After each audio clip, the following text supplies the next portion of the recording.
Hi everybody. I offered to read a Brunswick ghost story to you tonight, and I am delivering on that promise. And this ghost story actually comes from my new book that I just published today, actually, which is called Brunswick, Maryland, Ghost Myths and Legends of a Historic Railroad Town. And I offer you tonight Chapter 10, Always Vigilant. Many years ago, this author owned a business in historic downtown Brunswick. One associated task of owning a business in a small town is networking. At that time, the local Economic Development Commission sponsored monthly business breakfasts as networking events. At one such business breakfast, I happened to be standing next to the chief of police.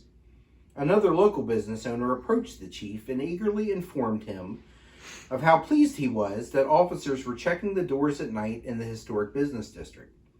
The police chief thanked him for the compliment and stated that he would let the officer know that their efforts were appreciated.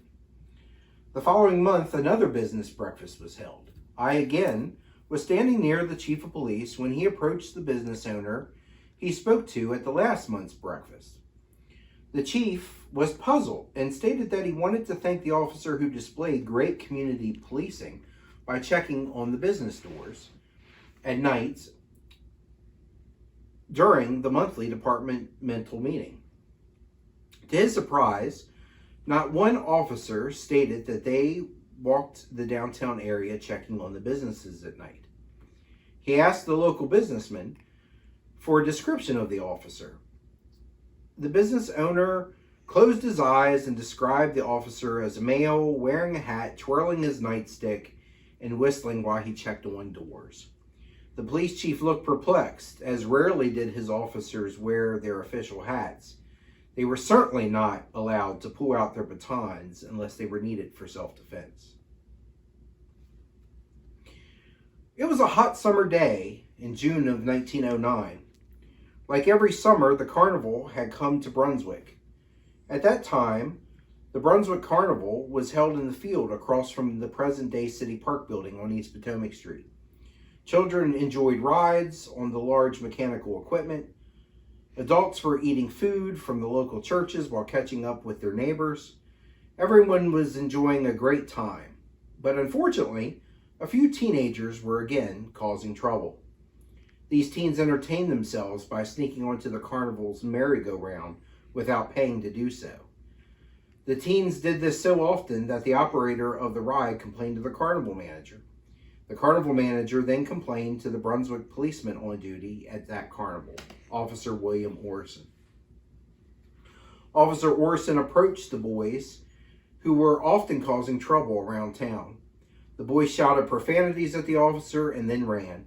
However, Officer Orson was able to grab one of the boys, a Brunswick teenager, age 15. Officer Orson placed the teen under arrest and began to walk him to the magistrate's office to charge him with theft. On their way to the magistrate's office, the two walked past the boy's home, where a crowd came out of the house and surrounded Officer Orson. Officer Orson did his best to calm the mob, but tempers overtook the group, and the crowd began to beat and kick the officer. During the scuffle, one of the mob members grabbed Officer Orson's nightstick and beat him until he was unconscious. Officer Orson never woke up and died upon the dirt street in Brunswick.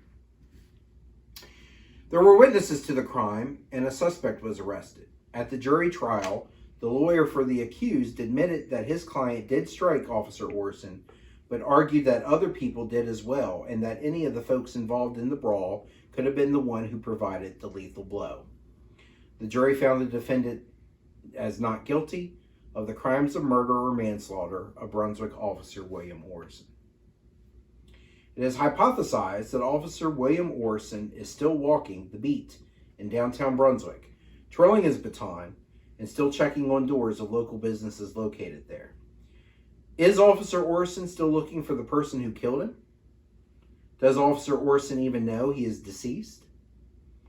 Only wonders. But we do know one thing for sure.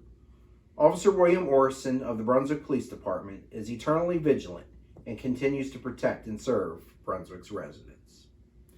So folks, that was one ghost story provided in my new book, Brunswick, Maryland, Ghost Myths and Legends of a Historic Railroad Town. It is available for sale at $15 per copy, and you can buy it at www.jamesrcastle.com. Thank you very much. Happy Halloween.